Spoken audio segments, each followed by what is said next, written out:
মধুমিতা ও দেবমাল্যর বিয়ের grand reception হয়েছিল কলকাতার ঐতিহ্যবাহী শোভাবাজার রাজবাড়িতে। সেই জাঁকজমকপূর্ণ অনুষ্ঠানের মাঝেই লুকিয়েছিল এক বড় রহস্য। ওই রাতে যারা খাবারের বা ক্যাটারিংয়ের দায়িত্বে ছিল তাদের একজনের কাছ থেকে পাওয়া গেছে এক এক্সক্লুসিভ তথ্য। ক্যাটারিং বয়ের দাবি অনুযায়ী মধুমিতার জন্য ওই দিন একটি বিশেষ আলাদা মেনু তৈরি করা হয়েছিল। যেখানে অতিথিদের জন্য মশলাদার খাবার ছিল, সেখানে মধুমিতার প্লেটে ছিল অত্যন্ত হালকা এবং প্রোটিন সমৃদ্ধ পুষ্টিকর খাবার। শুধু তাই নয়, অভিনেত্রীর এক নিকট আত্মীয় নাকি ক্যাটারিং টিমকে কড়া নির্দেশ দিয়েছিলেন যে মধুমিতার খাবারে যেন অতিরিক্ত কোনো সস বা প্রিজারভেটিভ না থাকে।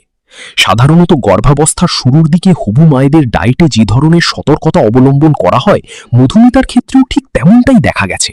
এমনকি রিসেপশনের আসরে মধুমিতাকে বেশিক্ষণ দাঁড়িয়ে থাকতে দেখা যায়নি, তিনি বারবার গিয়ে সোফায় বসে পড়ছিলেন।